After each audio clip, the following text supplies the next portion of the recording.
narcissism, autism, and Asperger's syndrome. All four of these things, he says, has an indication of a lack of empathy. So then he goes on and says, evil and cruelty are the result of lack of empathy. Now, if you're a philosopher, the first thing you're going to do is put a big circle around that statement. So keep it in your mind, because it's something that I think we have to deconstruct when we come to the end of this. He argues that it is not the result of a theological category of sin. Obviously, what he's trying to suggest is that the Judeo-Christian notion that sin brought evil is somehow or other not where he's going to make his analysis.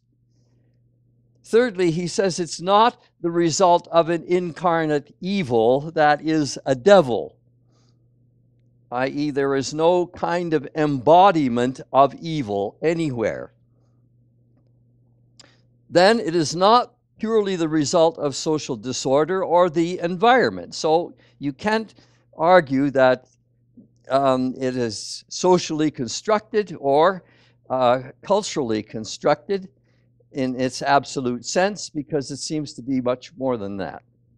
It's not purely the result of a physical condition either. So it is not genetic, and it's not based upon any kind of analysis of the mental structure of your mind.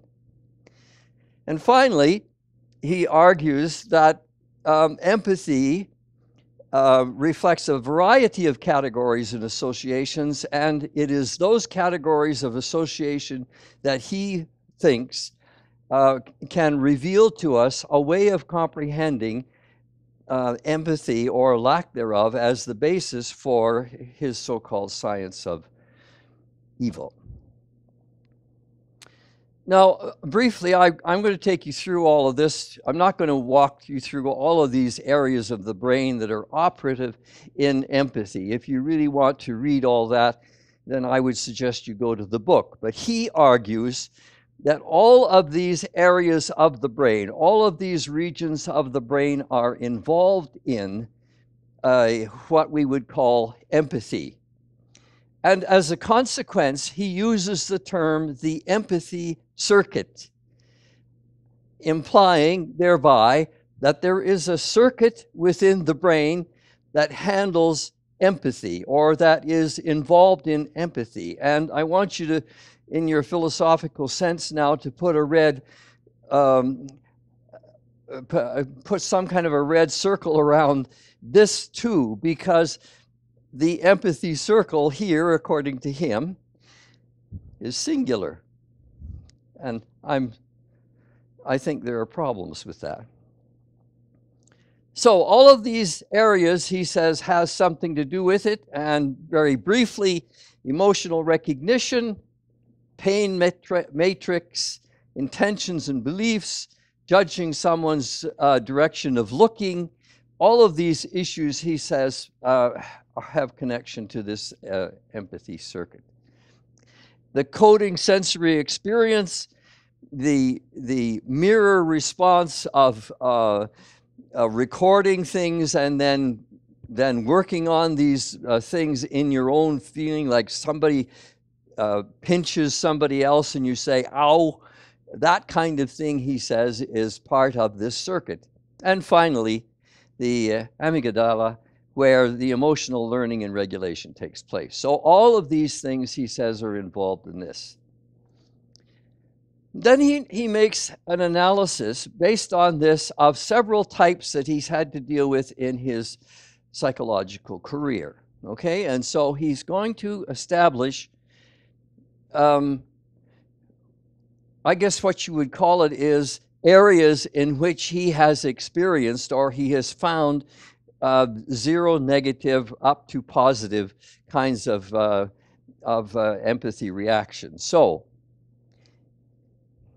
he has a type B, which is a borderline, and he says Marilyn Monroe has exhibited this kind of borderline zero negative In other words, there was an extreme, she was extreme in saying destructive things for others, i.e., when I said to Mother, I want to kill that guy, that's a type B disorder. In effect, what I would be doing then is expressing an extreme kind of destructive things. Well, apparently Marilyn did this all the time, especially when she got into the alcohol or the drugs. Secondly, he talks about the psychopath type. This is a total detachment from others' feelings. Cold, calculating, completely selfish. Okay, so in effect, if at Billy's death I had said, good riddance, or if I said, great, who cares? Or even worse, if I had just been absolutely cold about it, if I had said nothing about it, that would have put me in the type P area. Then he talks about the narcissistic type, type N, total entitlement of self, the use of others, discarding those who are useless, i.e., someone sees a beautiful girl and he gushes all over the place, and he's trying to attract her attention, and he does all kinds of things to attract her attention and gives her expensive gifts. And finally she says, are you hitting on me? I've already got a boyfriend. And immediately he says, well, you're a rat. I don't have anything more to do with you. All of the stuff I've done for you, and this is the way you treat me. In effect, then, a completely self-oriented reaction. Now, Asperger's syndrome is a very interesting kind of thing, because it is many people who have this kind of thing have an avoidance of all kinds of social interaction. They reject any kind of involvement with others, and they are obviously very lonely, and sometimes they pattern what is called obsession. They are obsessed with being alone, and they go to all kinds of degrees to be it. And then finally, the area which Simon has done most of his work in is in autism. So if those of you who have someone with autism, it might be worth you reading this book just for the work that he's done in that area, because he has done some very interesting stuff in looking at autism. And frankly, it is because of autism that he writes this book. In other words, he has developed what he calls the science of evil, not because he is convinced about the empathy-evil connection. Frankly, I think he has written this book because he sees this as a type in his autism work, and so therefore he has done a great deal of work in this area. But he calls this seropositive. Now, why would he call this seropositive? Well, he calls it seropositive because it's not hurting anybody but yourself, right? If you're antisocial and you just lock yourself up in your room and you stay there, well, okay, that's not hurting anybody else. And then from the perspective of autism, there's underactivity and empathy. There's just no engagement whatsoever, and as long as it's personally directed and there's no real problem with it, why, then it's not particularly socially difficult. So he calls this seropositive. Then the next chapter, he looks at genetic evidence, and this is, I think, rather interesting, because he argues that there is a gene, an aggressiveness gene, the MAOA-H, which is the warrior gene, and the warrior gene, you might know, has been identified in the Maori people in New Zealand, because the Maoris have a long tradition of the warrior as the key individual within the community. And so they actually stylize boys to being warriors. Some of this has relationship too to to the Plains people in the United States and Canada, where they train boys to be nothing but warriors. Well, the fact of the matter is that they have done tests on the Maori people, and in fact, this gene, in which the individual is totally aggressive, is found much more dominant in the Maori people than in others. And so it's a very interesting phenomenon. Secondly, he talks about emotional recognition, and he identifies these particular areas as areas where you can argue that there are genetic impedance to empathy.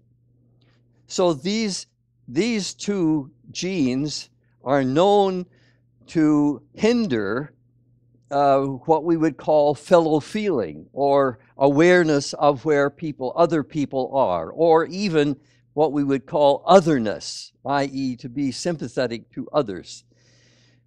And of course, the AVPR1A, for many of you who know about autism, is often linked with fear and anger, and the autistic person is often seen as genetically tuned that way. Then he argues that there are several genes in his study that point out that there is an empathetic gene, i.e. that we are predisposed genetically towards empathy.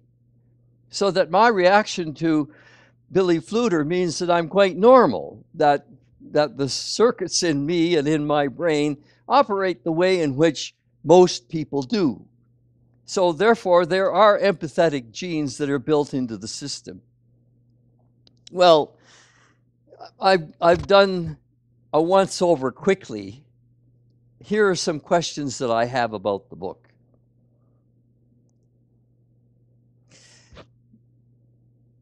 And he, at some points, raises some of these issues. So perhaps I'll just throw them out and you can think about them and we can discuss them. Is it possible to develop empathy? If you were genetically predisposed towards lack of empathy, or negative, zero negative, is it possible to develop it? If that's the case, then you should be able to socialize people into being empathetic. And this is an issue that he, in fact, raises and he discusses at some length. If you have none, are you necessarily bad? So, in effect, if you have no genetic traits this way, and if your empathy circuit is somehow or other broken down, does that necessarily make you bad? Now, there are implications when you raise that issue about the whole notion of the science of evil. Because if you're not necessarily bad, then what connection to that does that have to the whole narrative about evil in culture? It's a huge question that he doesn't examine in this book. So the next issue that we should perhaps think about is, remember Ronald Reagan? Ronald Reagan, when we had the Cold War, what did he say about Russia? What did he call Russia? Anybody remember? The evil empire. Now, what amazes me is now that the evil empire is no longer evil. You know, and when you go there, there's not much evil anywhere. It's just, you know, like any other country, it's got its problems. So by declaring Russia or the Soviet Union to be the evil empire, he kind of painted Russia into a corner. Well, can a state then be empathetic?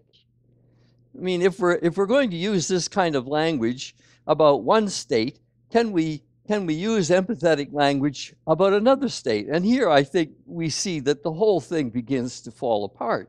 At least to me it does. It's really problematic. from my perspective, to stretch the notion of empathy into something like empathetic. I'm willing to accept the fact that maybe